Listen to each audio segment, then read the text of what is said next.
Finance is a journey, and how money is used varies for everybody.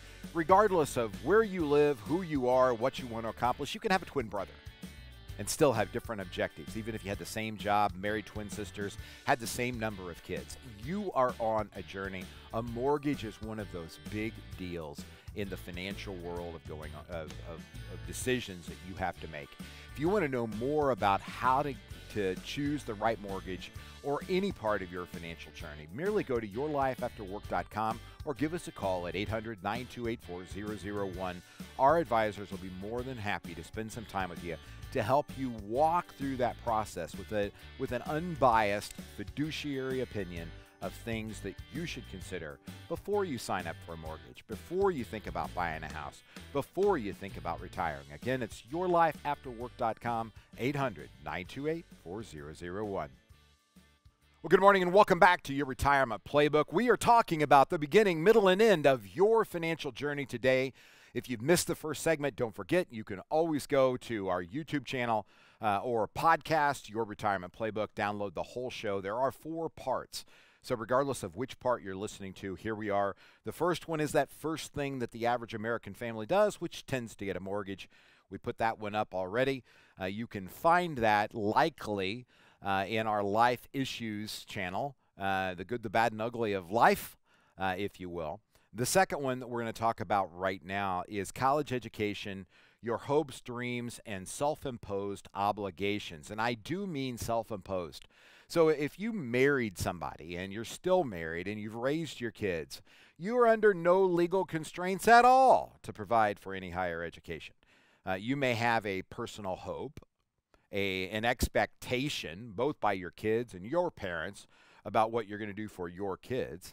But most of the time, it's a deep-rooted, self-imposed obligation that I want to get my kids through school if I possibly can, i.e. without debt, get them in the best shape they can, and then you can rub your hands, right, and they're off and they're on their own.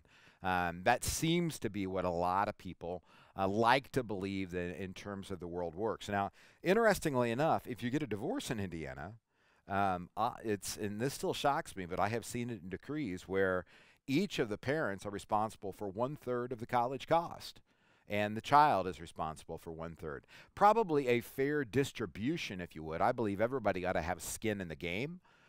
So I'm good with that, but I'm not good with the court saying I am obligated to pay for 1/3 of higher education.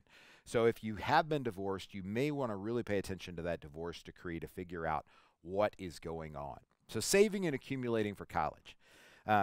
One, it has the same problem. Well, let me start with my theory. I used to take Kendra, my youngest daughter, she's an RN. I would take her into part of my old house and I would sit down and I would explain to her that, Kendra, Daddy's been in the financial services business for a long time. And I've now taught at Purdue University. I think it was in the middle of why I was teaching. And everybody believes that going to college is a 4 to a 4.5 year contract. That once you start, you're going to be there for 4.5 years. And indeed, if you don't finish, to a large degree, the money was wasted. But the problem is people went in my opinion, with the wrong attitude. They went in and tend to goof off many times their freshman and sophomore year and then start to get serious their junior and senior. And inevitably, that leads to that extra half year or full year of semesters and tuition. So I explained to Kendra, number one, this is a 4-year deal based on 1-year increments. So I will pay for 1 year's worth of tuition, semester by semester, if you hit the deemed appropriate GPA based on the class load that you're taking and everything else, and accomplish it, then we'll go on to the next semester. But to think that just because you were there for 1 semester that I'm going to go on to the next violates just about every rule I have in the financial planning world. You know, when we make a decision to buy, sell, or add to a position in a stock, for instance, the decision's not based on what it has already done for us. The decision's what do we think it's going to do for us tomorrow. See, I married Barb. It's okay for me to talk about the last 34 years and what the mother of my children and my bride has done for me. It's not okay to talk about an investment based on what it's done for me. The same is true as an expense. It's not fair for you to talk about an expense that's already occurred in terms of making an additional expense.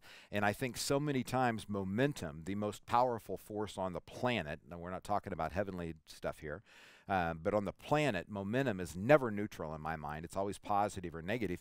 And once you've made that decision to start going, I think people just inevitably take those next steps and continue on. And ladies and gentlemen, that is very, very problematic for all sorts of decisions you make in your retirement plan. There needs to be constant updating, assessment, decision making, and it can't be based on, well, I've already done this, so I'm going to continue. It's based on new information, existing information, or what Andy Stanley would say, my previous experiences, my future hopes and dreams, and my current situation, what would be wise for me to do right now. So back to the college planning, Kendra knew that if she did okay in the first semester, that I would then pay for the second semester. I was not going to justify paying for the second semester merely because I'd already agreed and paid for the first semester. And I'd follow the Heath brothers' opinion if I would have known it. I've talked about Dan and Chip Heath before, great writers if you like to read books. One of my favorite is Decisiveness. It talks about the removal of emotion. So I always try to ask people when they're doing college planning, are you doing this out of a self-regulated obligation? Are you doing it out of a court order? Are you doing it because you want to do it and you financially can do it? What's causing this drive for college education? The first one, obviously, then, if you're going to do it, is to make sure you're using the educational IRA or the college choice program in the state of Indiana. It is a $5,000 maximum contribution per tax return, not per beneficiary, per tax return. And for that, you get a 20% state tax credit. Remember, a credit in the tax world is a dollar for dollar reduction in what you pay the IRS. So it's like a coupon, regardless of how many groceries you're buying, how much money you have. If you have a $1 off coupon, you get a $1 off. It's not a deduction, where in the tax world, the higher your marginal rate, the greater a deduction is worth. This is a credit. You put in $5,000, the state of Indiana is going to give you a $1,000 tax credit. Now, in order to use that, you have to owe the state of Indiana $1,000. So if you don't, you're not going to get full use of the credit. But that's the number one tool to use. If you live in one house and your parents live in another as the grandparents of the child, they can both contribute to the college choice program. This is some of the worst money in the world, in my opinion, if it's not used for higher educational expenses. And I think we really have to step back and have that philosophical conversation about, when we look at the world, how many of us believe higher education is on good footing. If you looked at the balance sheet or the statements of most of the smaller private institutions and schools, this is before the pandemic, by the way. There are a lot of them that are in problems. The place that wanted me to play football, St. Joe up in Rensselaer, just flat out shut down.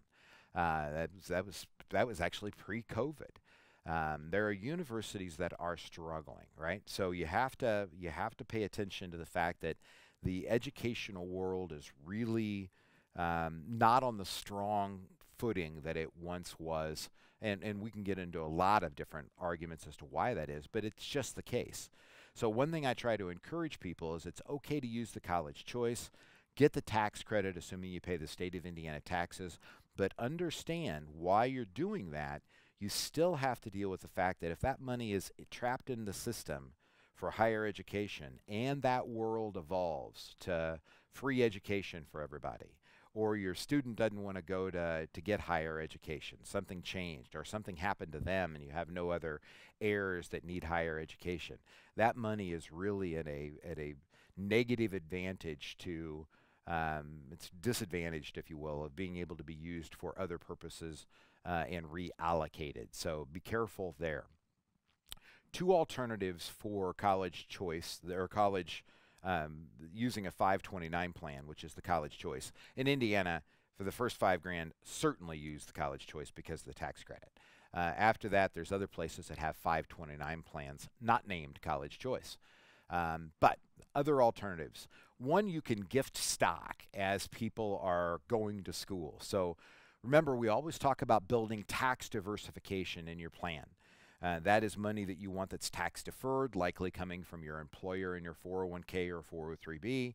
You're building money that's in a Roth. That could be your Roth 401k from your contribution part, as well as in a Roth IRA. Great choices to be able to build that up. The third then is money that you've put in an account that has the ability to grow and appreciate, but is subject to taxation every time you make a decision in the form of interest, dividends, and recognized capital gains, be it the long-term or short-term.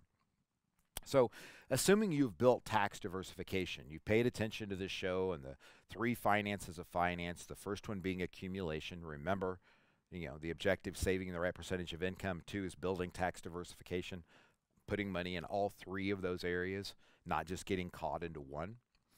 Now all of a sudden you've done this for 15 years, you've got some appreciated stock, and your kid's getting ready to go to school.